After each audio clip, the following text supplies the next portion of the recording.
Alors, bonsoir à toutes, bonsoir à tous. Merci d'être venus m'écouter. Je suis très touché, assez ému en fait, parce que je crois que c'est la première fois en plus de 20 ans d'enseignement dans cette école que je donne une conférence ici. Donc voilà, ça me fait un drôle d'effet. Bah ouais. Mon propos, il est autour de ce voyage que vous savez que j'ai effectué de février à juillet dernier à travers l'Europe. C'est un voyage qui m'a mené de Faro à Helsinki. Vous en voyez ici l'itinéraire. Et puis de Édimbourg à Bucarest.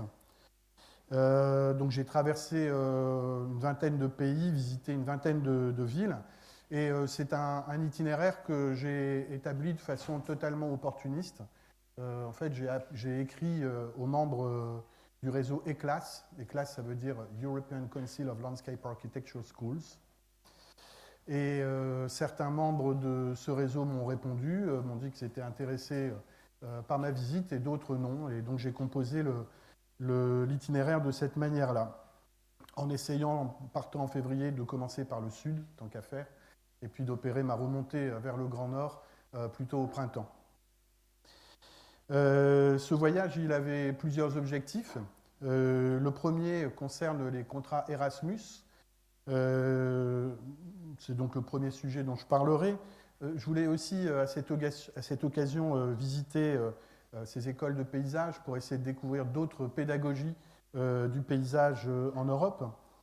Je suis parti aussi parce que c'était un moment où je venais de terminer pratiquement le troisième tome d'un ouvrage collectif qui s'appelle Le paysage est un projet, dont vous avez peut-être entendu parler, qui est au laboratoire et qui est un très très gros projet éditorial qui a rassemblé 80 paysagistes ou co-paysagistes, paysagistes assimilés, on va dire, pour produire un ouvrage manifeste, un peu collectif. Voilà, ça m'a beaucoup occupé, j'avais besoin de souffler. Et puis, c'était également une occasion de présenter le projet de la forêt linéaire, qui est celui qui m'anime maintenant depuis une douzaine d'années. Donc, le présenter dans d'autres contextes, essayer de voir quelle forme cette fameuse forêt linéaire dont je vais vous parler prend dans ces autres pays européens. Et puis la dernière question que je me posais en partant, c'était la question des espaces génériques. En allant de capitale européenne en capitale européenne, je voulais interroger ce que c'était que cette fameuse ville générique dont on parle beaucoup en théorie urbaine, euh, c'est-à-dire en fait, malgré le nivellement des modes de vie et dans une grande mesure des morphologies urbaines qu'on peut observer dans ces villes, est-ce qu'il reste quelque chose qui serait de l'ordre de l'aura de ces villes? C'est le terme que j'emploierais pour le décrire en faisant référence à Walter Benjamin. Donc ma conférence va reprendre ces différents points pour les mettre en discussion. Mon propos sera forcément très succinct. Vous me connaissez, je pense, pour un bon nombre d'entre vous, donc vous savez que ce propos sera aussi très péremptoire. C'est ma manière de m'exprimer, mais évidemment, j'espère qu'on aura un temps de discussion, soit ici, soit après, autour du pot qui accompagne le deuxième vernissage de mon exposition là-haut. Voilà, de façon à préciser tout ce qui doit l'être. Voilà. Donc d'abord Erasmus. Alors j'ai une bonne nouvelle pour les étudiants en paysage qui pour l'instant ont un nombre de destinations possibles extrêmement réduit, ce qui est une injustice totale. L'Europe vous veut. J'ai mis sur cette carte la localisation de toutes les écoles et formations en paysage européennes qui se disent d'accord pour signer un contrat de mobilité Erasmus. Vous voyez que ça fait quand même une belle brochette de destinations possibles. La petite contrainte, je le dis tout de suite, c'est que partir à l'étranger, ça suppose d'avoir un bon niveau en anglais, puisque c'est la langue qui se parle dans les échanges entre étudiants dans beaucoup de ces écoles. Donc ça, il faut vraiment en être conscient. Et puis l'autre chose dont il faut être conscient, c'est que un contrat Erasmus, ça marche dans les deux sens. Donc on arrivera à activer véritablement ces contrats à partir du moment où nous-mêmes, on sera capable d'accueillir des étudiants étrangers, c'est-à-dire de leur proposer un cursus en anglais. Donc voilà, moi je suis un peu revenu de ce voyage en me disant que c'était un chantier que l'école devait peut-être engager assez urgemment. Je suis convaincu que ça ne va pas être si compliqué d'identifier dans les deux formations et sur l'ensemble du cursus de ces formations des modules de projet, des modules en art, en sciences, en technique, en recherche, qui permettraient, additionnés les uns aux autres, de composer un cursus en anglais. Voilà, proposition que je fais. Alors peut-être avant de passer à la suite, on va commencer un petit jeu. Oui, parce qu'on va jouer aussi hein, ce soir, parce que les conférences, c'est très ennuyeux, hein, c'est par définition. Donc, je vous propose une espèce de quiz, en fait. Hein, c'est-à-dire que vous regardez cette photo, j'ai mis à gauche, dans la colonne, de toutes les villes que j'ai visitées. Et donc, cette photo, elle est prise forcément dans l'une de ces villes. Et la question que je vous pose, c'est quelle est cette ville? Je vous laisse quelques secondes de réflexion. Est-ce que quelqu'un a une proposition à faire? Cette personne. Alors, il faut lever la main, par contre, hein, c'est la petite règle. Vas-y. Rome, pourquoi?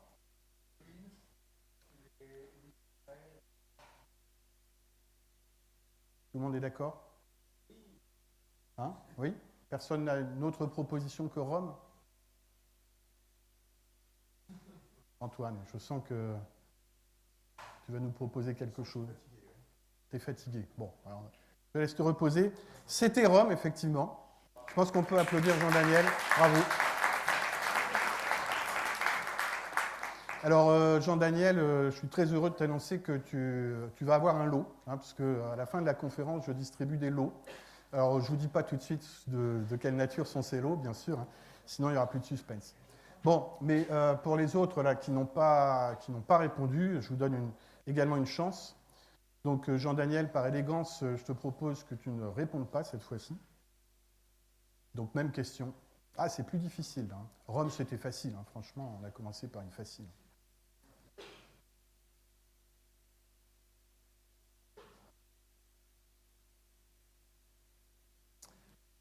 Alors, est-ce que quelqu'un a une proposition? Oui, Paul. C'est Varsovie, effectivement, on peut l'applaudir.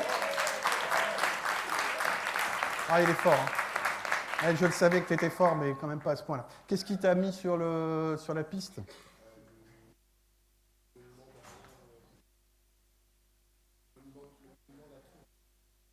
La tour derrière. Ah oui? Oui, oui, oui, effectivement. Oui. Oui, je ne sais plus comment ça s'appelle non plus. Là, on est sur le site de la future reconstruction de je ne sais plus quel édifice public qui a été détruit pendant la guerre. Varsovie a été rasée à 80%, comme vous le savez certainement.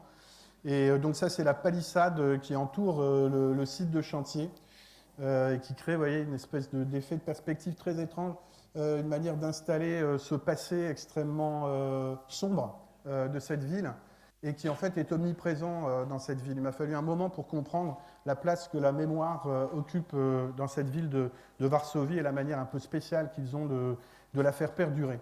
Voilà. Mais je ne m'étends pas sur le sujet. Je passe à un autre aspect de mon voyage, donc, qui concernait la pédagogie.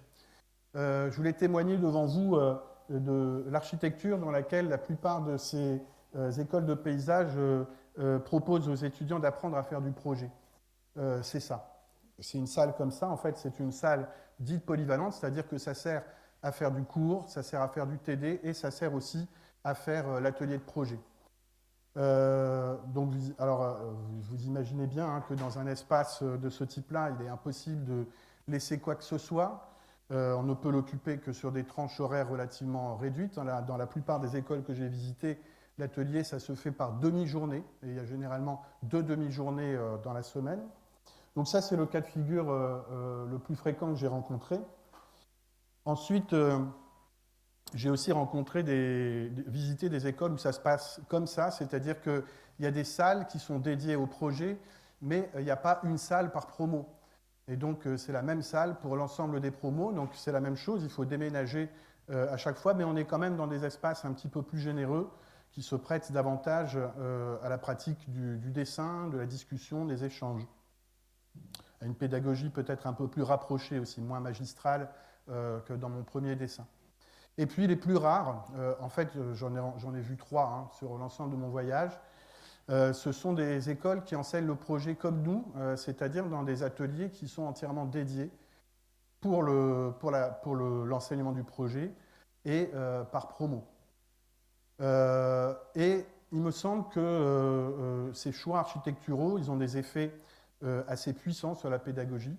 C'est-à-dire qu'il me semble avoir observé, moi je suis un scientifique, hein, donc je fais des schémas comme ça, hein, des diagrammes, hein, que plus on va vers la salle polyvalente et plus la pratique du dessin, j'entends du dessin à la main, hein, pour moi le dessin c'est à la main, vous savez, je suis une espèce d'homme préhistorique.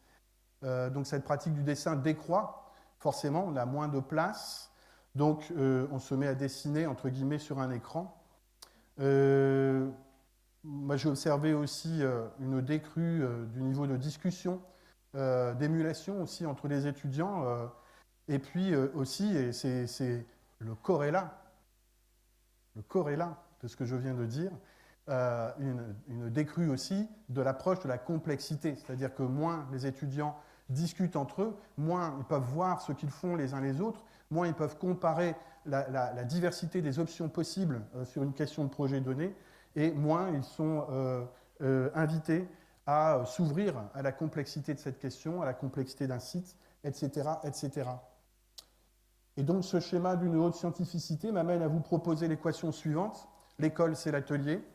Voilà, je suppose que dans la salle, on est tous à peu près convaincus de ça, mais je n'étais pas conscient, en partant à l'étranger, que cette pratique de l'atelier, telle que je viens de la définir, est quasiment devenue une spécialité française, en tout cas dans les écoles de paysage.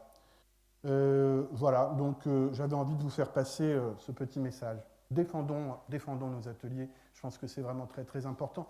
Ah oui, je ne sais pas s'il y a du monde de la direction là dans la salle, je n'ai pas trop l'impression, mais j'ai quand même relevé les taux d'encadrement dans les ateliers. Donc le taux d'encadrement en atelier n'est jamais supérieur à 15 étudiants ou étudiantes par enseignant ou enseignante, voire nettement inférieur. J'ai noté 10 à Milan et à Helsinki, 12 à Bucarest et à Newcastle. Voilà, donc c'est important à avoir à l'esprit à un moment où on est en train de nous tirer vers un taux d'encadrement de 20 étudiants par enseignant. Voilà, voilà. Bon, il faut se déstresser un peu là, hein, parce que... Allez, on va continuer le jeu. Hein, voilà. Allez, donc on a 2 lauréats hein, pour l'instant. Est-ce qu'on va avoir une troisième personne? On est où là? Oh ouais, on est typiquement là dans la ville générique hein, dont je parlais tout à l'heure. Oui, mais laquelle?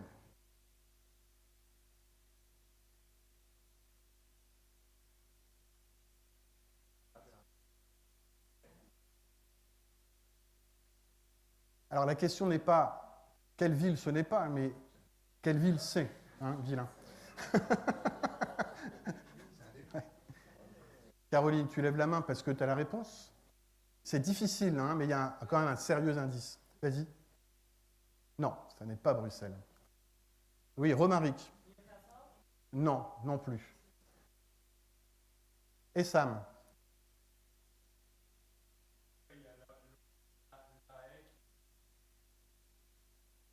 Oui, effectivement, c'est bien observé, mais ça n'est pas La Haye, d'autant plus que La Haye ne figure pas dans la liste.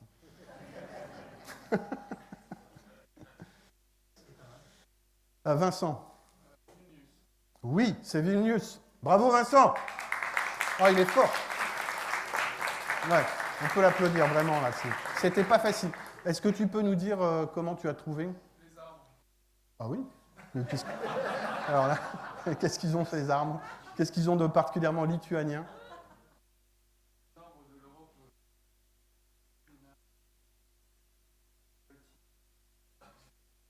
Wow, là tu m'impressionnes. Là tu m'impressionnes. Non, non, c'était pas ça l'indice que je vous ai mis. Hein. Et ça m'avait bien vu l'inscription. Vous arrivez à la lire. Putin, the Hague is waiting for you. Donc on est forcément dans un pays qui est très concerné par le conflit actuel. Un pays où toutes les personnes que j'ai rencontrées, il y en a pas mal, m'ont dit qu'elles ont prévu un plan B pour fuir en cas d'invasion. Donc un pays qui est frontalier de la Russie. Il y a de bonnes raisons de ne pas avoir envie de redevenir russe, parce qu'ils l'ont été pendant longtemps. Voilà. Donc vous aviez le choix entre Vilnius et Tallinn, hein, en réalité, c'était l'une ou l'autre, c'est Vilnius. Oh, c'était pas facile. Hein. Ne vous en voulez pas, hein. C'était pas facile. Allez, une autre, celle-là très facile. Là, vous êtes obligé de trouver. Même Antoine, là, je vois que tu... Vas-y, je suis sûr que tu vas trouver. Là, c'est facile. Oui, Gabriel. Pas du tout. Tu n'auras pas de l'eau. Noé. Oui, c'est Bologne. Voilà, c'est Bologne. Ouais. Qu'est-ce qui t'a mis sur la piste de Bologne? Les galeries, voilà, la ville des galeries. Hein, donc c'est pour celles et ceux qui ne connaissent pas, hein, c'est cette ville dans laquelle on peut circuler d'un bout à l'autre en empruntant ces galeries qui sont en fait la forme linéaire, c'est une espèce d'espace public linéaire absolument incroyable dans lequel il se passe toutes sortes de choses, où on s'assoit, on déambule, on boit un café, on attend le bus, on fait toutes sortes de choses. Oui. Et puis, bon, il y avait quand même aussi hein, une petite indication linguistique, hein, quand même, un petit peu. Bien, on avance. Allez, on va passer à un troisième point, un troisième enseignement de ce voyage. Alors là, je vais vous demander une concentration maximum, parce que ça va être l'aspect un peu râpeux et un peu compliqué de mon propos. Moi-même, je ne suis pas certain de réussir à le tenir de façon claire jusqu'au bout, mais je vais essayer.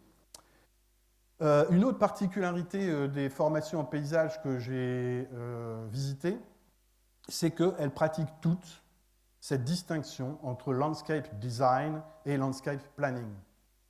Et il la pratique à tel point que, grosso modo, ces deux aspects de l'enseignement, ces deux manières d'enseigner le projet de paysage, eh bien, se traduisent dans l'organisation du cursus. C'est-à-dire qu'on a un bachelor qui est consacré plutôt à une approche de landscape design et le landscape planning plutôt sur le master. Bon, déjà, manière de hiérarchiser les choses, hein, de dire qu'il faut être plus intelligent pour faire du landscape planning que pour faire du landscape design. Alors, pour nous, en France, c'est complètement pittoresque cette approche, c'est incompréhensible, puisque on a été formé dans cette idée que ce qui caractérise le projet de paysage, c'est que justement, il essaye de tenir toutes les échelles ensemble, et que, certes, il y a des cadres applicatifs différents. On peut faire du paysage plutôt en maîtrise d'ouvrage, dans des administrations, sur des objectifs de planification.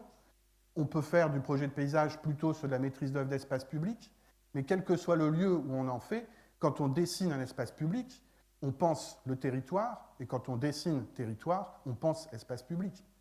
Voilà, on est d'accord, hein, je pense, là-dessus. Et en fait, en parlant avec les collègues, je me suis rendu compte que ce n'était pas si évident que ça. Alors, quand même, c'est très structurant, cette distinction. Hein. Le landscape design s'intéresse plutôt à la petite échelle, quand le landscape planning s'intéresse plutôt à la grande échelle. L'un s'intéresse plutôt aux espaces publics, l'autre plutôt au territoire.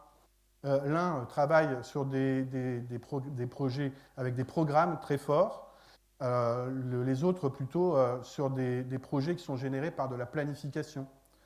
Et puis les uns requièrent un travail qui porte fortement sur la composition des espaces, sur les formes, et l'autre sur des approches plus schématiques et en privilégiant un dessin très évolutif.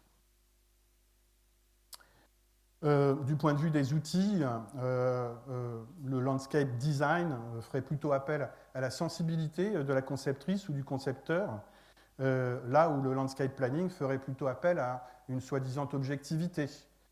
Les premiers travaillent plutôt sur la base du terrain, d'un travail d'enquête de terrain, où ils vont faire des relevés qui mobilisent essentiellement le dessin à la main, dans le carnet par exemple, quand les autres pratiquent également le terrain, mais plutôt sous la forme de marche, et vont utiliser très rapidement les ordinateurs et le SIG.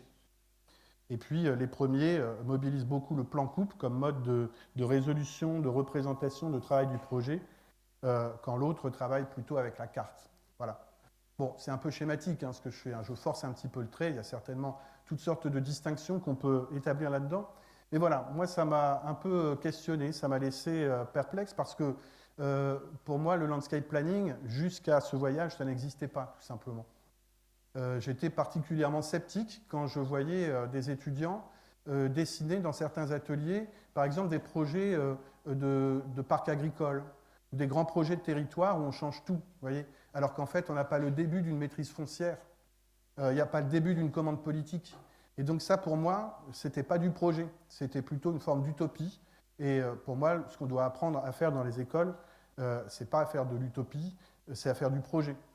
Voilà. Le projet il se construit dans une espèce de tension entre quelque chose qu'on rêve, qui est désirable, mais quelque chose aussi qu'on peut faire, qui est faisable. On doit se placer quelque part entre ces deux pôles, entre le faisable et le désirable. Si on est uniquement du côté du faisable, on n'a pas besoin de projet. Voilà. On est peut-être du côté d'une forme d'aménagement ou d'ingénierie. Si on se place uniquement du côté du désirable, et c'est ce qui me semblait être le cas de la plupart de ces productions d'étudiants, eh bien, on est dans l'utopie et donc pas non plus dans le projet. Alors, mon point de vue sur la question a fortement évolué. Je partais notamment avec la rencontre d'un collègue qui enseigne à l'université de Tartu et qui s'appelle Friedrich Kuhlmann. J'ai eu beaucoup de discussions avec lui là-dessus. C'est un grand défenseur de cette approche de landscape planning. Alors, je partais quand même avec une prédisposition pour écouter Friedrich, puisque vous le savez peut-être, hein, pour celles et ceux qui lisent certains de mes écrits, moi je suis un grand défenseur d'une approche du projet de paysage dans son temps long. Pour moi, le projet de paysage, c'est quelque chose qui se déploie dans une grande durée. Ce n'est pas du one-shot.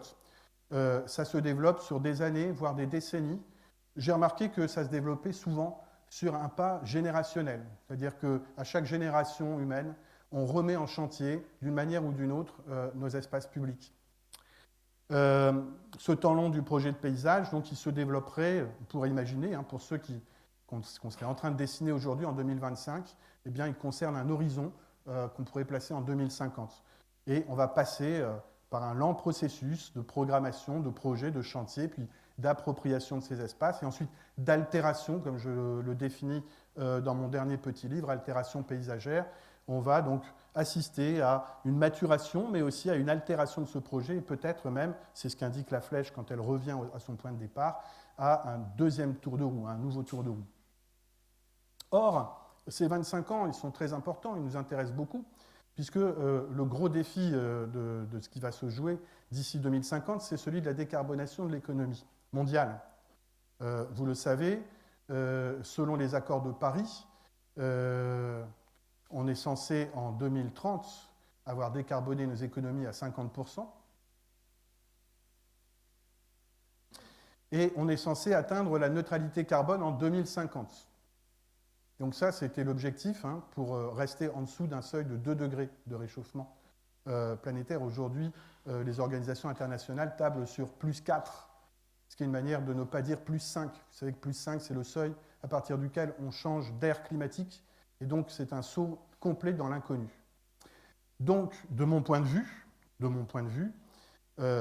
ce qui va se jouer, là, ce qui se joue déjà, c'est la décarbonation de l'économie. On est là-dedans. Et donc, ça veut dire le passage à une société décroissante. La société décroissante qui est la seule alternative, le seul scénario viable, humaniste, hein, qui permet d'éviter les différents pièges là, auxquels on est confronté, l'impasse du technosolutionnisme, donc cette idée selon laquelle la technologie va réussir à résoudre le problème, donc il ne faut pas s'inquiéter, elle va réussir à le résoudre d'ici 2050, hein, massivement, hein, bien évidemment. C'est peut-être vrai, mais c'est peut-être faux. Hein. Et donc, continuons les recherches, mais préparons aussi la solution alternative. L'impasse du survivalisme qui nous amène à essayer, chacun dans notre coin, de tirer notre épingle du jeu, soit en rêvant de s'installer sur Mars, hein, il y en a que ça fait kiffer d'aller vivre sur Mars, soit en allant vivre dans des fermes autarciques dans le fin fond de la campagne, ça peut être bien aussi, mais ça ne concernera pas les 9 milliards d'habitants sur notre planète. Voilà, ça n'est absolument pas possible, on le sait. Donc c'est une impasse. Il y a les conflits géopolitiques, hein, bon, on est en plein dedans, hein, je les mets là, hein, dans un futur assez éloigné, mais vous avez bien compris qu'il n'y a pas de chronologie claire dans tout ça. Les replis identitaires, on est aussi à fond dedans. Donc on va vers cette société décroissante, puisqu'il n'y a pas d'alternative, comme disait Margaret Thatcher, mais pour défendre un tout autre programme. Mais on ne va pas y aller tout droit, on va y aller certainement dans le chaos, et c'est ce que veut indiquer cette flèche tordue. Et donc, si on met en rapport ces trois diagrammes-là, vous voyez comme c'est scientifique, on peut arriver à celui-ci, voilà, qui c'est une proposition, ce serait de dire le landscape planning, finalement, c'est une forme de projet qui s'intéresse très précisément à la manière dont on va mettre en œuvre à un échelon territorial, spatial, urbain, les programmes dont a besoin la société décroissante, qui sont très précisément ceux que les étudiants ont plaisir à dessiner de façon très spontanée. Hein, on ne les pousse pas dans ce sens-là. Spontanément, voilà ce qu'ils dessinent. Ils dessinent ce que j'ai appelé dans mon petit livre l'utopie paysagiste. Une utopie qui prend sens quand on la met en relation avec le scénario que je viens de décrire. À peu près tous les étudiants en paysage dessinent ce genre de choses. Hein. Ça, c'est un peu le territoire. Attendez, je vais boire un coup. Ah, que c'est bon l'eau. Que c'est bon. Hein. Pourvu qu'on en ait encore. Bon, bref. Donc voilà, ils dessinent ça. Hein. Quand on leur demande un espace public, ils font une place active, c'est-à-dire une place sur laquelle les gens ne sont pas uniquement des usagers, mais prennent part activement à la vie publique, d'une manière ou d'une autre. Ils dessinent des jardins participatifs. On a beau leur expliquer que ça ne marche pas, ils continuent d'en dessiner. Ils dessinent des chemins et des passerelles partout. On a beau leur dire que les passerelles, ça coûte super cher, ils continuent d'en mettre. Et on a beau leur dire que les chemins, il y a plein de gens qui demandent qu'on les ferme parce qu'ils ne veulent pas qu'il y ait des chemins partout, ils veulent rester tranquilles dans leur jardin. C'est pas grave, ils continuent quand même de dessiner. La première réponse qu'ils font dans les programmes qu'on leur pose, c'est comment je vais relier le lieu sur lequel on me demande de projeter avec la rivière la plus proche, avec les champs, avec ceci, avec cela. Relier. Ils dessinent des parcs agroécologiques, mais je l'ai dit, on ne sait toujours pas comment on va les faire. Ils dessinent des réserves naturelles et ils dessinent des trames vertes. Voilà. Donc, toutes choses dont on ne sait pas du tout avec quoi on va les faire, mais ce n'est pas grave, c'est ça qu'ils dessinent. Et ce qui m'intéresse, c'est que cette espèce de programme, vous voyez, qui prend peut-être sens aujourd'hui. On est rentré peut-être dans un cycle de l'enseignement qui s'éclaire à la lumière de ce scénario. Alors, c'est bien beau de dire ça, on est parti pour 25 ans. Oui, mais comment on fait? C'est un peu la grande question du projet de paysage, c'est projeter le temps. Hein. Nous, en paysage, on travaille un peu l'espace, mais on travaille surtout le temps. Selon un principe que j'exprime brillamment dans ce magnifique schéma en forme de cachalot. Donc, après l'avoir fait, je me suis dit, merde, on dirait un peu un cachalot. C'est qu'on intervient à t plus 0 et on fait un projet, mais qui est un projet graine, qui n'est pas un projet qui a vocation à vivre pour lui-même. C'est un projet qui est appelé au contraire à se développer, à croître, à gagner une forme de maturité pour aller vers, peut-être 25 ans après, vers un autre projet que je vais appeler le projet Horizon. Je l'appelle un peu plus pompeusement dans mon bouquin le métaprojet, mais j'ai une excellente amie qui enseigne ici et qui m'a dit que c'était trop pompeux comme terme. Donc projet Horizon, c'est peut-être mieux, je sais pas.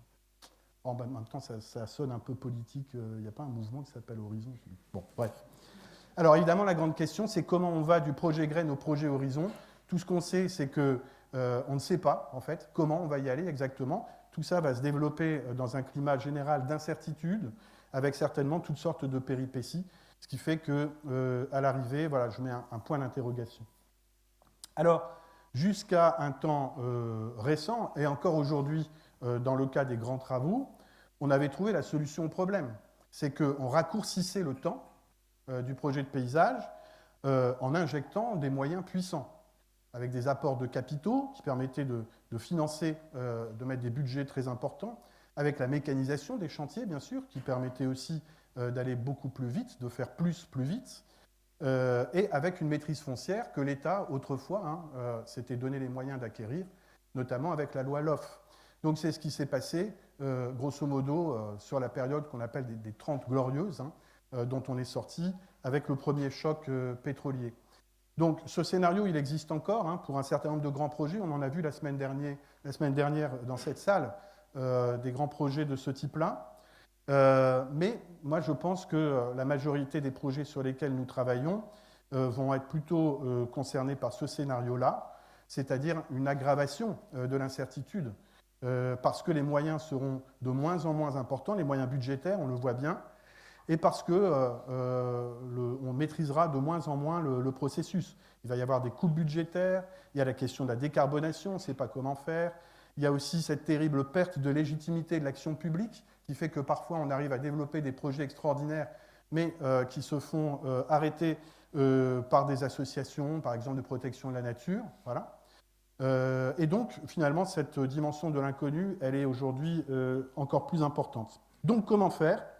Ben, je vous propose trois manières, trois solutions. La première, ça pourrait être ça. Ça pourrait être de dire on va booster le projet graine. On va en faire un enclencheur super puissant. On va vraiment taper très fort, on va faire preuve d'une espèce d'intelligence projectuelle extraordinaire, ce qui fait que le projet il aura été dessiné avec tellement de finesse que forcément, il va suivre les développements qu'on a envie qu'il suive. Vous voyez, il y a des paysagistes qui racontent ça. Hein. Je pourrais donner des noms, mais en dehors de la conférence, il y en a qui y croient, hein, qui pensent que réellement leurs projets ne peuvent se développer que très exactement comme ils avaient imaginé qu'ils allaient se développer. Bon, moi, j'ai des doutes, mais n'empêche que c'est quand même un scénario qu'on peut imaginer. Il est très stimulant. C'est une belle question, quand on dessine un projet, de se dire, mais quels sont les moyens que je me donne pour que le développement dans le temps de cet espace-là se fasse dans une direction que je peux à peu près imaginer, prédire. La deuxième approche, c'est celle-là, c'est celle de ce que j'appelle la gestion créative, c'est de dire, il ne faut pas faire un projet puis attendre qu'il se développe, il faut faire une multiplicité de petits projets pour accompagner un processus qui est un processus long. Voilà. Il faut réintervenir, c'est-à-dire en fait placer l'effort d'aménagement non plus dans l'investissement initial, c'est-à-dire dans le chantier initial, mais plutôt dans ce qu'on appelle improprement la maintenance pour l'instant et qu'on devrait appeler gestion. Et quand je dis gestion, c'est bien gestion créative.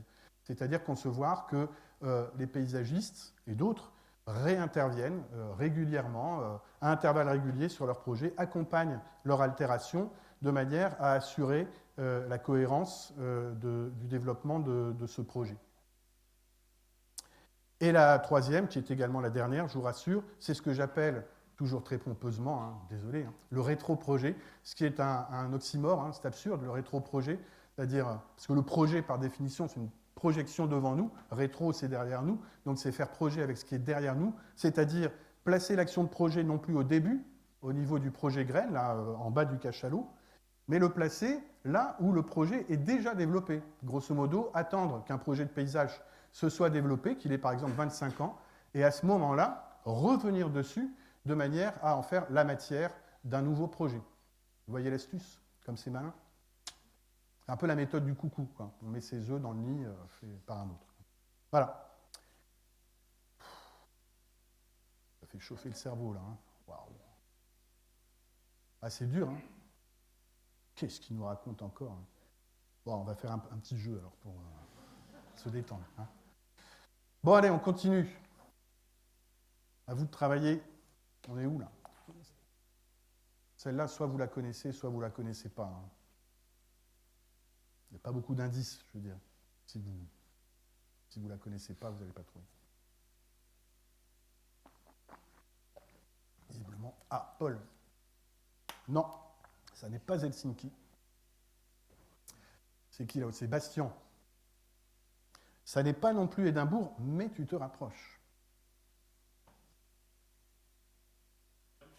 Non, tu es pas loin non plus. Alors là, forcément, le prochain... Voilà, Newcastle. C'est Newcastle upon Tyne. Alors, c'est vraiment une ville extraordinaire, si vous avez l'occasion. Moi, j'ai été très étonné par l'Angleterre dans mon voyage, parce que je ne connaissais que Londres. Et donc, l'Angleterre, pour moi, c'était Londres. Et j'ai découvert à Birmingham et à Newcastle l'Angleterre plus prolétaire, la post-industrielle. Et c'est vraiment hyper intéressant. C'est des gens très rudes. Pas facile d'entrer en communication au départ, mais alors une fois que c'est fait, ils ne vous lâchent plus. C'est vraiment, il y a plein de souvenirs extraordinaires dans ces villes-là. Alors Newcastle, c'est une ville qui est quasiment portuaire, donc le Tyne, c'est un fleuve côtier, et la ville a été construite à une quinzaine de kilomètres de l'embouchure de cette rivière, et donc la rivière en amont, elle circule dans une espèce de ravin très profond, mais il y a un mouvement de marée très très important, donc il a fallu construire ces ponts qui sont très élevés, au seul endroit où une espèce de resserrement rocheux permettait de jeter tous ces ponts. Et donc tous les ponts ont été jetés au même endroit. Hein. Ça se joue sur 1 kilomètre, vous avez 5 ponts. Et donc ça produit cette espèce de paysage où la ville se fond dans l'infrastructure et que j'ai trouvé très très beau. Voilà. Alors, cette paire de fesses, de quelle nationalité peut-elle être?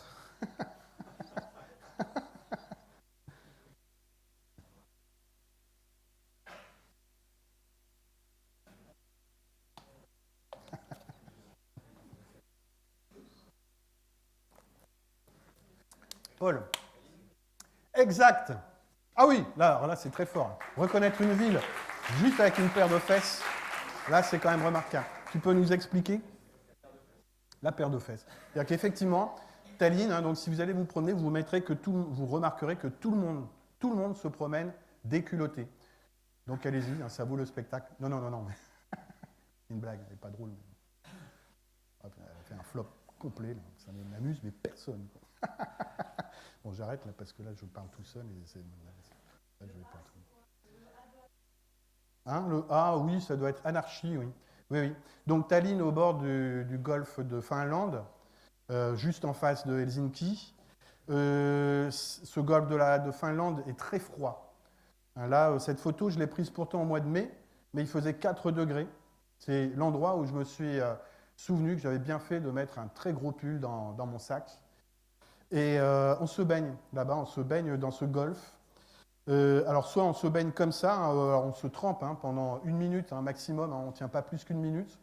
Soit, alors moi je me suis baigné 4 fois à Helsinki, dans le golfe de Finlande, ouais. Mais en sortant du sauna.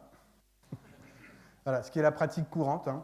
Il y a plein de petits saunas qui sont construits au bord du golfe. Donc vous allez dans le sauna et puis vous descendez par une échelle dans la Baltique. Vous bougez un petit peu, histoire de ne pas vous transformer en glaçon, puis vous remontez, vous retournez. Voilà. C'est très vivifiant pour le cœur, ça. Et voilà, c'est une pratique intéressante. Alors, donc on était là, hein, fin de l'interlude. Je vous ai laissé avec cette histoire de rétro-projet. Donc maintenant, je vais vous parler d'un rétro-projet qui a motivé ce voyage. Voilà ce sur quoi je travaille avec mes amis du collectif Licoto, dont quelques-uns sont dans la salle et je les remercie de leur présence. Vous voyez que là, on est sur une forme de paysage qui s'est développée très lentement. Ce sont des plantations, ou pas d'ailleurs, hein, c'est des plantes qui se sont développées spontanément à certains endroits, dans beaucoup d'endroits, le long des infrastructures. Ces infrastructures, elles ont été construites pour la plupart dans les années 70, 80, jusqu'au début des années 90. Et donc la végétation qu'on voit là, c'est une végétation qui a 30, 40, 50 ans. Ça constitue ce que les paysagistes avaient rêvé de voir au moment où ils ont fait les plantations. Ça constitue aujourd'hui un élément de projet dont on peut prendre acte, avec lequel on peut travailler, mais dont pourtant le collectif Licoto n'est absolument pas l'auteur. Hein. Donc on va faire notre nid, on a posé nos œufs de coucou dans ce nid-là. Ce collectif, le voilà. Il y a quelques personnes que vous connaissez qui sont dans la salle. Il y a par exemple François Lacoste, architecte du collectif. François, voilà. Merci d'être là. On est très content d'ailleurs de te revoir dans l'école. Il y a Brice, hein, Brice Louvel, voilà, qui est là, ici.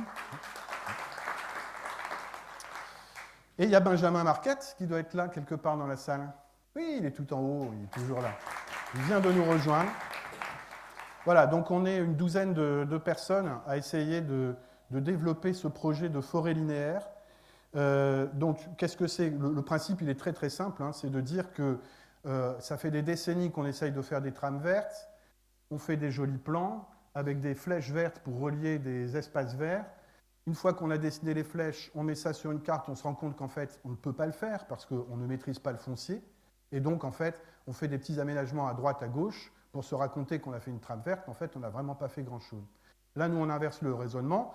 On regarde ce territoire de l'Eurométropole Licoto, hein, l'île Kortrijk tournée, et on regarde ce qui fait déjà trame verte, au moins potentiellement. Et ben, ce qui fait trame verte, c'est ce que je vous ai montré avant, c'est-à-dire tous ces corridors végétaux qui se développent le long des grandes infrastructures de transport. On chinte donc radicalement le problème central, qui est le problème du foncier, en proposant de recycler les grands fonciers publics inutilisés.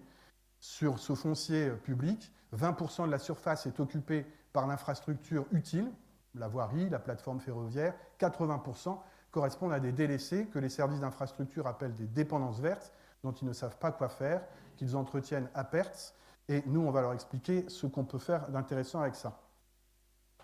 Donc, ça donne lieu à cette carte que vous connaissez peut-être, hein, certainement, qui a pas mal circulé dans l'école, qui est au labo, etc., etc. Une espèce de schéma eurométropolitain de la forêt linéaire. Et ça a débouché aussi sur un certain nombre de propositions pour essayer de faire évoluer la gestion, l'aménagement de cette forêt linéaire le long des infrastructures. Donc sur ce dessin, vous voyez un certain nombre de propositions. Je ne vais pas les détailler, ce n'est pas l'objet de la conférence. On pourra y revenir si vous voulez. Et puis il y a des publications là-dessus, par ailleurs, tout à fait excellentes. Avant mon départ, on a fini un certain nombre de chantiers, notamment avec Nathan, qui est là dans la salle aussi. Voilà, Nathan Tellier. Voilà. On est passé dans des phases de chantier où vous voyez que c'est la recherche. La recherche, ce n'est pas un truc purement intellectuel, c'est un truc qui est aussi une activité de projet. Et là, on fait du projet par la recherche, c'est-à-dire qu'on utilise les cadres opératoires de la recherche scientifique pour faire du projet. Là, en l'occurrence, des chantiers de gestion un peu expérimentaux. Celui-ci se trouve sur l'ancienne voie ferrée de la Lénière, pile entre Roubaix et Wattrelos. Celui-là, qu'on a beaucoup aimé, se trouve à Lambersart, sur la plaine de la Cessoie, entre le TGV Nord et puis la rocade Nord-Ouest. Un espace qui était complètement embroussaillé, qu'on a rouvert, qui est un réservoir de nature absolument extraordinaire. Et puis avec ce chantier qui a occupé un certain nombre d'étudiants en archi, qui doivent être aussi peut-être dans la salle, qui ont construit la passerelle que vous voyez sur cette photo en bas à droite, et qui a permis de rétablir, malheureusement de façon très momentanée, l'accès à ce terrain pour les personnes qui habitent dans ce quartier. Voilà, c'était une très belle opération, supervisée notamment par François Lacoste. Bravo François. Bon, on n'est pas obligé d'applaudir chaque fois que sinon on ne va jamais s'en sortir. Ça, c'est le dernier, enfin non, c'est l'avant-dernier, c'est le dernier que je vous montre, c'était une butte acoustique et un talus en déblai, également à Lambersart, la butte des Conquérants, sur laquelle on a pu mener aussi un travail de transformation de cette butte en bois linéaire, si vous voulez. Bon, je n'entre pas dans les détails, c'était juste pour rappeler un peu ce que c'est que ce fameux collectif Licoto. Et l'idée du voyage, c'était que Licoto, c'est vraiment trop petit, que finalement, le propre d'une infrastructure, c'est que, tout comme le vent, nul ne sait d'où elle vient ni où elle va. Et que donc, pourquoi s'arrêter en si bon chemin? Donc, je me suis dit, faisons une carte, par exemple, schématique, hein, mais néanmoins exacte dans les densités qu'elle représente, du réseau autoroutier mondial. Ça donne ça. Ça, c'est intéressant parce qu'en fait, on se rend compte d'un truc, c'est que nous, Européens, on est les champions de l'autoroute. Ouais. On est le seul continent où on trouve à la fois un réseau autoroutier et plus largement infrastructurel extrêmement dense, mais en plus très homogène. Alors certes, il est moins dense en Europe de l'Est, dans l'ex-Europe de l'Est, et en Europe du Nord, en Scandinavie, qu'ailleurs, mais malgré tout, si on compare avec les densités qu'on peut trouver ailleurs dans le monde, on voit bien qu'il y a là une particularité européenne. Donc allons-y pour l'Europe. Partons en Europe, recyclons les grands fonciers publics inutilisés à l'échelle européenne.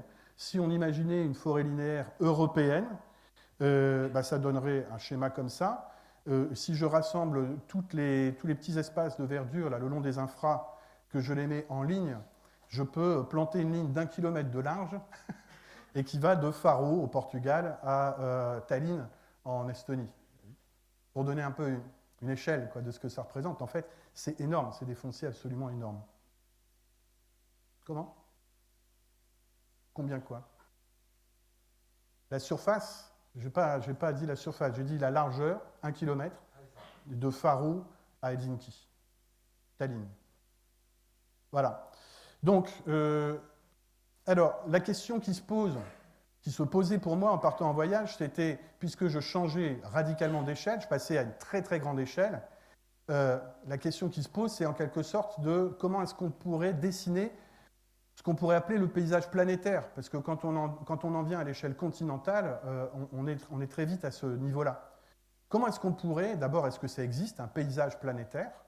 Qu'est-ce que ça pourrait être? Et si ça existe, comment est-ce qu'on peut le dessiner? Comment est-ce qu'on peut le décrire? Comment est-ce qu'on peut l'inventer au sens exact du terme, hein, au sens latin de ce terme? Inventer, c'est pas créer toute pièce, c'est découvrir quelque chose.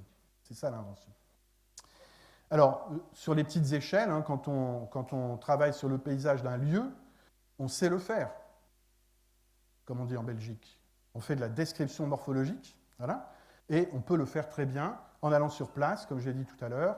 On prend son carnet, on fait des relevés, on fait des petits plans, on fait des petits croquis, on fait des petites coupes, et tout ça va très bien. Quand on travaille à l'échelle du territoire, c'est déjà plus compliqué parce que c'est grand.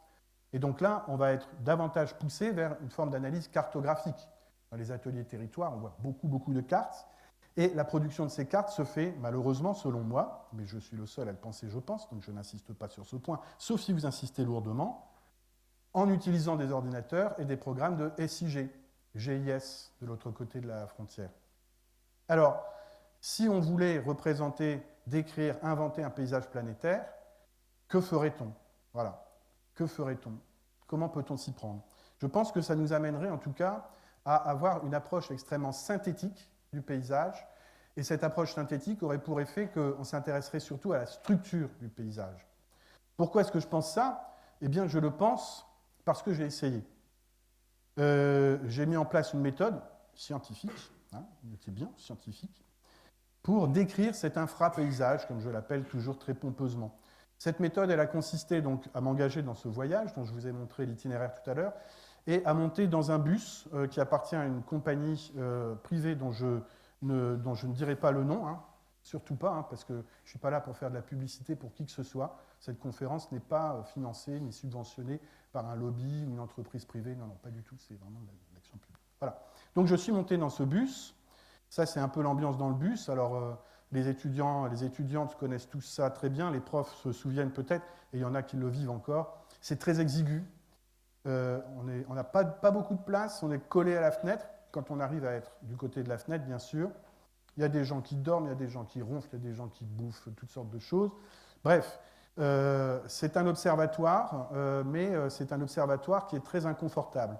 Donc, je me suis installé à la fenêtre de ce bus, j'ai pris un cahier de format A4 et j'ai fait ce genre de dessin. Dessin que vous pouvez retrouver dans la salle d'exposition. J'y ai mis l'un des deux cahiers.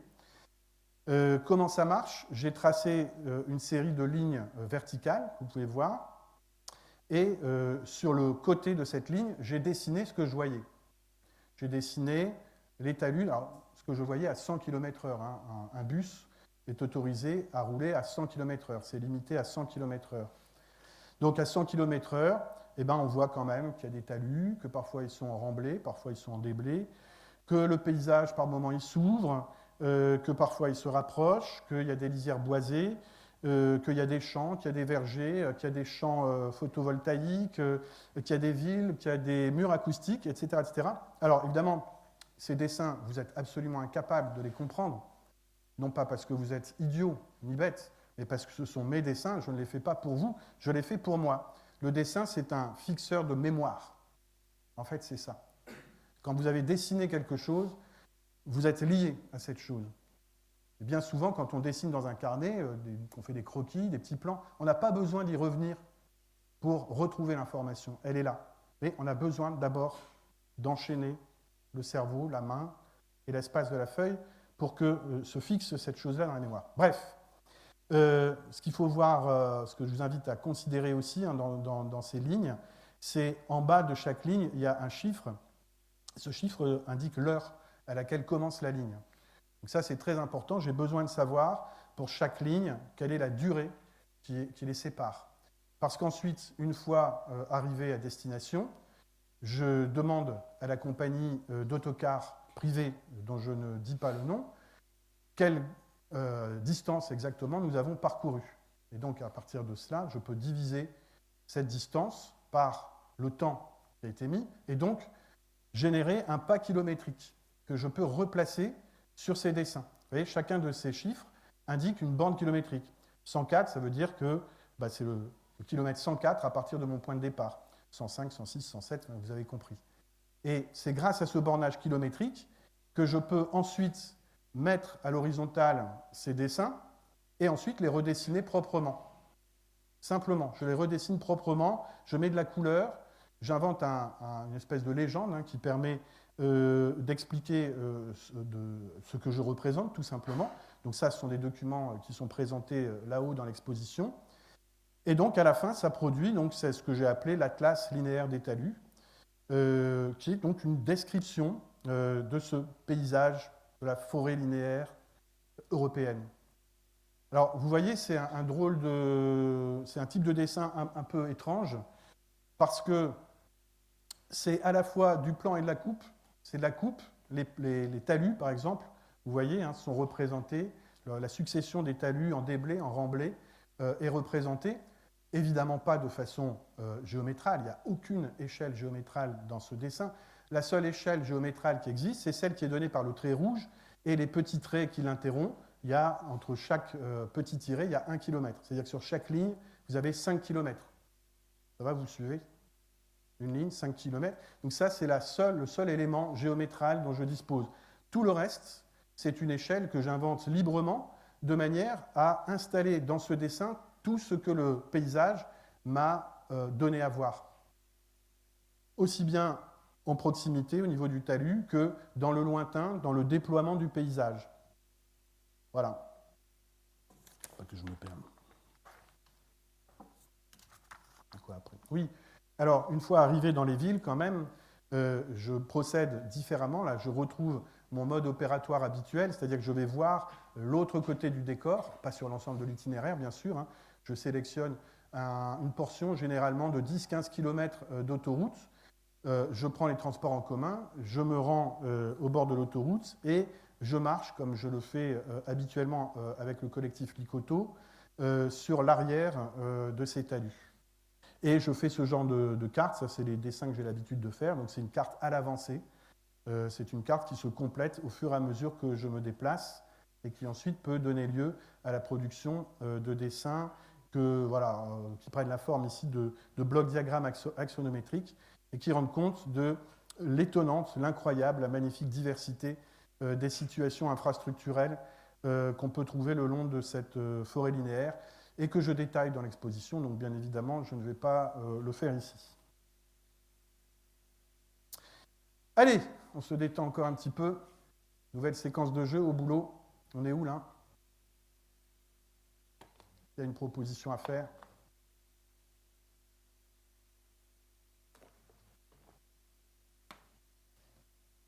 Pas facile, hein.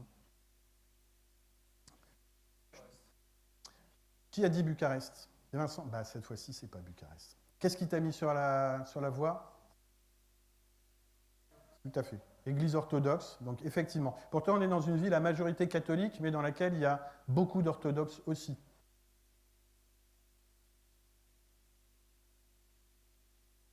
C'est pas facile, hein. Oui, qu'est-ce qui a dit ça ? Oh, bravo ! Bravo ! Franchement, c'est pas évident. Vous connaissez Ljubljana ? Non ? Alors, voilà, là on est vraiment dans ces villes post-socialistes où il y a ce rapport. Alors, l'église, vous voyez, elle est là. Elle est posée sur le côté de ces grandes circulations piétonnes, très très généreuses, très larges. On passe sous une voie ferrée.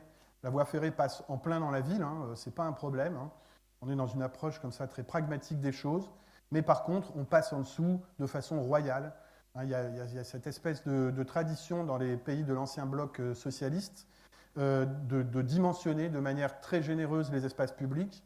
J'ai jamais vu de tunnel horrible, comme on peut en trouver pas mal dans le bloc qui était dit libre à l'époque, avant qu'on se rende compte qu'en fait, c'était pas si libre que ça. Voilà. Donc, c'est très caractéristique. Et vous voyez que c'est des espaces qui ont été très dessinés aussi. Le sol, vous pouvez regarder, là, c'est très composé. Voilà. C'est très agréable de se promener en fait dans les périphéries de ces villes parce que le piéton, le cycliste, ils sont extrêmement bien traités. Voilà, c'était Ljubljana. Et là. Guilain dit Budapest, il a raison. Il a dû y aller, c'est pas possible autrement. Étais-tu dans la piscine? Tu étais là? You were there? Into the swimming pool? Hein? Avec des collègues. En fait, c'est peut-être vous, là. Alors, Budapest, là, on est... François, tu es aussi dans la piscine, là? Et Vincent aussi? Waouh! Bon, donc vous connaissez l'endroit. C'est l'un des grands saunas, bains turcs de Budapest, au bord du Danube. Vous apercevez un petit bout de Danube en haut à droite de l'image. Et les Hongrois pratiquaient beaucoup le sauna et le bain turc, et ne le pratiquent pratiquement plus maintenant, parce que c'est devenu trop cher. Donc là, on a typiquement le cas de ces villes dont les centres historiques sont complètement accaparés par le tourisme international, à tel point que les prix atteignent des niveaux stratosphériques. Là, si vous voulez aller dans ce bain turc, moi, ça m'a coûté 29 €. J'ai trouvé ça un peu cher quand même. C'était vachement bien, hein, et 29 € quand même. Donc, on ne fait pas ça toutes les semaines. Et voilà, les collègues que j'ai rencontrés là-bas m'ont fait part de leur dépit face à ce phénomène. Phénomène que j'ai rencontré dans la quasi-totalité des villes que j'ai visitées. Allez, on revient à notre affaire. On arrive au bout, hein, je vous rassure, le plus dur est passé. J'ai parlé du dessin. Vous savez que j'aime beaucoup ça. En fait, moi, c'est mon unique mode de description et de conception des espaces. Le carnet, pour moi, c'est une boîte noire. Et c'est la boîte noire du paysagiste, du concepteur. Et pendant ce voyage, j'ai voulu, toujours dans une approche très scientifique, essayer de comprendre comment ça marche, cette boîte noire que représente le carnet pour un concepteur, architecte, paysagiste, peut-être urbaniste. J'espère. Alors pour ça, j'ai fait des tableaux absolument horribles. Ça, c'est un schéma de tableau que j'ai fait. Dans chacune des villes où je suis allé, j'ai fait un tableau analytique. Ce tableau, il est organisé en colonnes et en lignes. Chacune des lignes correspond à un dessin que j'ai fait, c'est-à-dire à un fait que j'ai observé. D'accord? Donc c'est une énumération de dessins. Ça va? Ça, c'est les lignes. Et les colonnes, eh ben, elles permettent, la première à gauche, dessin, de numéroter ces dessins. La deuxième, jour, de dire sur quelle journée de mon séjour j'ai fait le dessin. Premier jour, deuxième jour, troisième jour, quatrième jour, jusqu'à 6 jours. Au bout de 6 jours, l'aventure en général se terminait. Une troisième colonne désignait le type de dessin, c'est-à-dire le type de fait observé. Est-ce que c'était plutôt un fait spatial? Est-ce que c'était plutôt un fait social lié à des usages? Est-ce que c'était plutôt un fait lié à des coutumes? Est-ce que c'était plutôt un fait lié à des ambiances? Voilà, c'est les 4 critères que j'avais mis en place. Je voulais voir si je dessinais plutôt des dessins de type spatial, de type social, de type coutume, etc., etc. L'échelle, ensuite, hein, la colonne suivante, est-ce que c'est des dessins qui essayent de représenter la totalité d'un espace, par exemple sous la forme d'un petit plan schématique, ou est-ce que c'est des dessins qui s'intéressent plutôt à des petits détails? Et puis, donc, l'observation, donc, en quelques lignes, j'écrivais le fait qui était lié à ce dessin.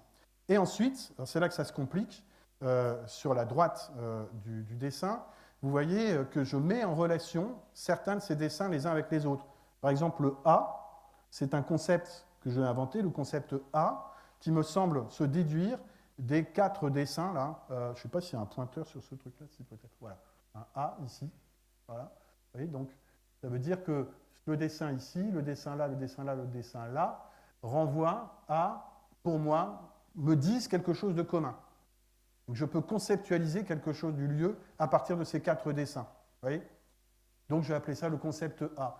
Mais certains dessins n'entrent pas dedans. Par exemple celui-ci, ou celui-là, ou celui-là, ou celui-là. Il faut attendre un moment pour qu'un deuxième groupe, un deuxième concept, qu'on va appeler le concept B, se mette en place pour réunir ces dessins qui n'entraient pas dans le concept A. Et puis, à l'avancée du séjour, à un moment donné, peut-être que je vais me rendre compte qu'il y a un méga-concept, un méta-concept, qui permet de conceptualiser en même temps A et B, de faire la synthèse de A et B, et ainsi de suite. C'est-à-dire que cette boîte noire qu'est le carnet, selon moi, fonctionne, en ce qui me concerne, hein, c'est vraiment un point de vue, c'est un récit très personnel, hein, c'est une espèce d'introspection, il est basé sur ce principe-là, c'est-à-dire une espèce d'emboîtement de familles de faits qui sont regroupés dans des concepts, puis dans des concepts de concepts, ensuite dans des concepts de concepts de concepts, et il arrive un moment qui est celui du concept de concept de concept de concepts, où on entre dans l'indicible. C'est-à-dire que je ne peux plus nommer ce concept. Je ne peux plus trouver de mots pour dire ce qu'est ce concept. Oh, je suis en train de vous perdre complètement là. Hein. Bon. Alors, si ça vous intéresse, je ne vais pas vous parler de ça maintenant, je vous rassure, mais si ça vous intéresse, on pourra en reparler. Pour chacune des villes, il y a des tableaux comme ça. Je les ai mis au propre ensuite, et il y en a certains dont j'ai commencé à faire une analyse très poussée. Et la dernière chose que je voulais vous raconter au sujet de ce voyage, c'est une réflexion quand même sur mes fameux talus, parce que c'était quand même un petit peu le sujet au départ. Quand j'ai fait cet atlas linéaire des talus, ce qui m'intéressait beaucoup, en fait, c'était la relation entre ce qui se passe sur le talus et ce qui se passe dans le paysage. Vous vous souvenez, parmi les questions que je me posais, il y avait celle des espaces génériques. Parmi les espaces génériques, il y a évidemment les espaces d'infrastructure. On peut être tenté de se dire qu'une autoroute à Budapest et une autoroute à Madrid, c'est la même chose, c'est une autoroute. Et qu'un talus à Budapest, un talus à Madrid, c'est à peu près la même chose. On va dire qu'il n'y a peut-être pas les mêmes plantes qui poussent dessus, mais enfin, globalement, c'est la même chose. Donc, le domaine de l'infrastructure entre typiquement dans cette catégorie des espaces génériques. Sauf qu'en fait, ce que je pense avoir vu dans la plupart des cas, c'est le contraire. C'est que les talus sont des condensateurs à paysage. C'est-à-dire que la perturbation que l'infrastructure introduit dans le paysage remet en mouvement ces composantes essentielles et leur donne une espèce de lisibilité accrue. Par exemple, sur les deux blocs diagrammes du haut, c'est des exemples que vous pouvez retrouver dans l'exposition, là je vous les présente de façon schématique pour gagner du temps, on voit comment le lissage des talus au bord de cette autoroute a pour effet d'amplifier l'expression collinaire du paysage le long de la voie. Et les oliviers qui poussent sur ces collines, là on est dans la partie du Centro-Portugal, eh bien, ont tendance à empiéter de plus en plus sur ces talus. Dans la traversée des Dolomites, on a cette succession absolument sublime de montagnes des falaises extrêmement prononcées, et puis de vallées alpines très encaissées. Et l'autoroute là, prend la forme d'une succession de tunnels quand on passe sous la montagne, puis subitement d'ouverture en viaduc quand on traverse les plaines. Donc il y a une espèce d'intensification de l'événement du paysage par l'effet de l'infrastructure. Ou dans la plaine du Pô, dans le nord de l'Italie, donc c'est une plaine drainée hein, avec un réseau de fossés extrêmement développé.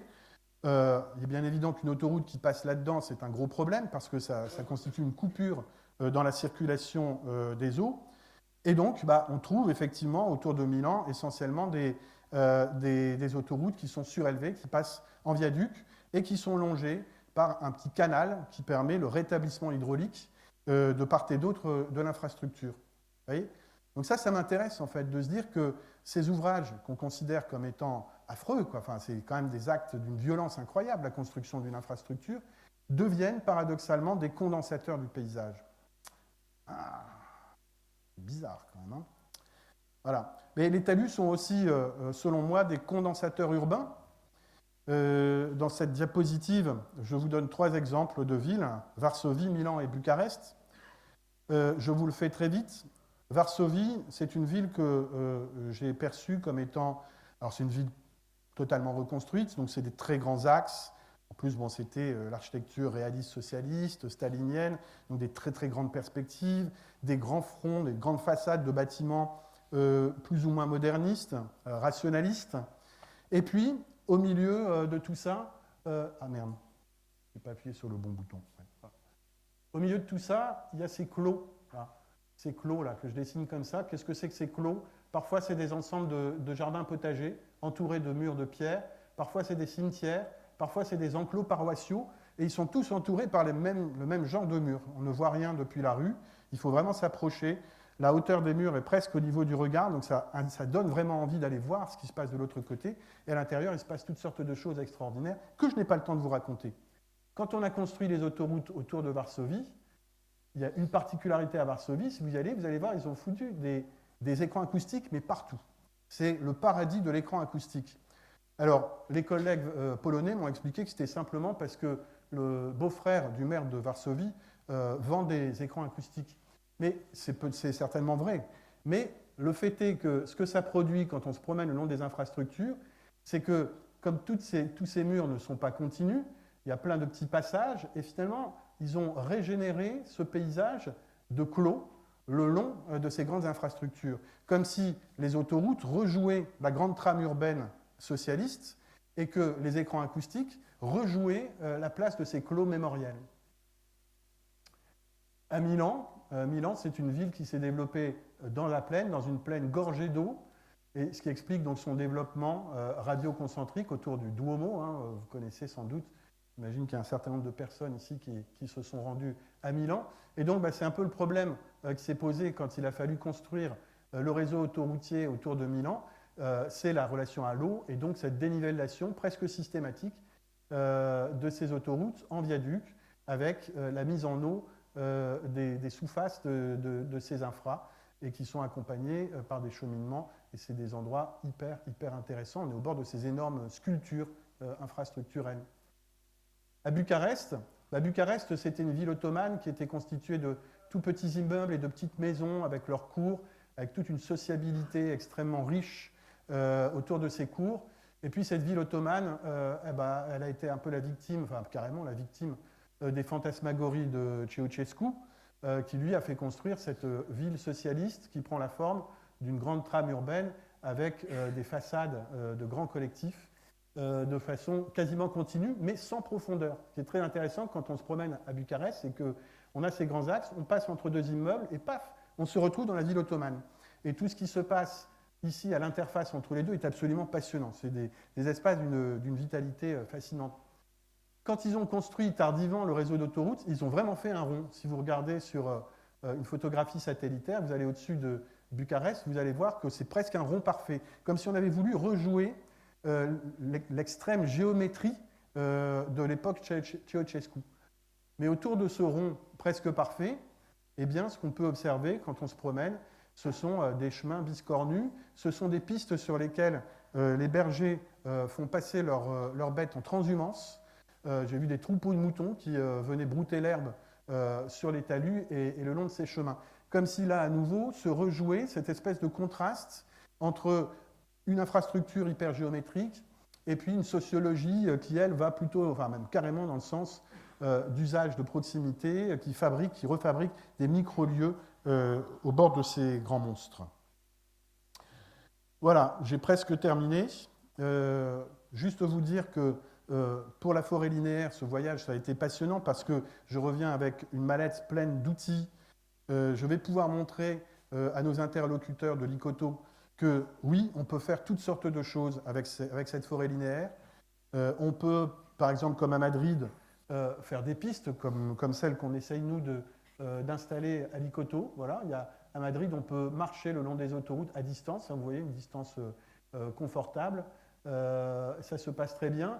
On peut avoir, à certains endroits, comme à Varsovie, un aménagement de grandes allées très droite, c'est vraiment un élément de composition. Ce sont des espaces qui sont complètement intégrés dans la composition des espaces publics urbains.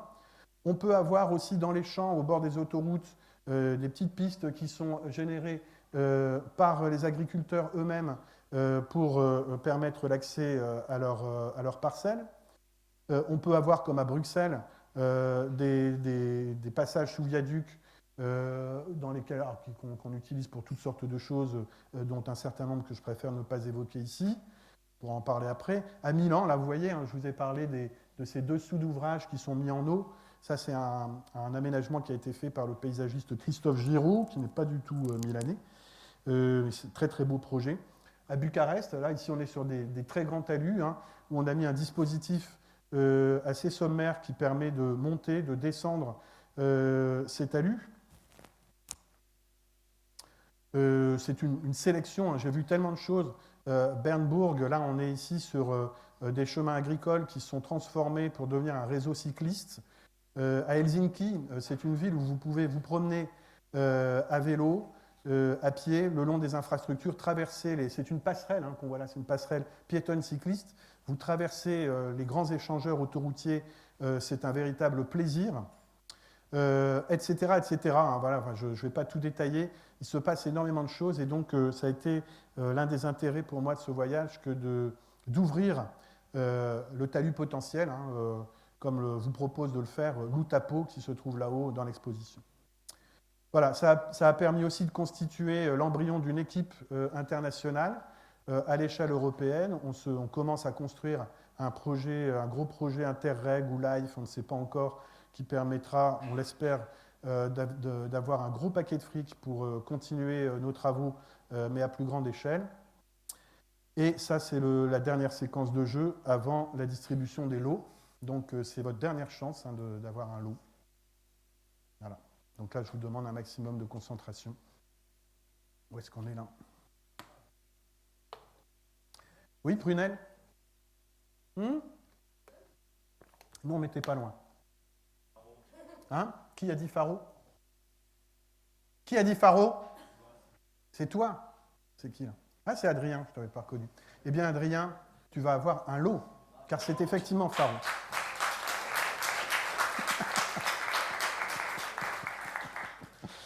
Voilà, bravo.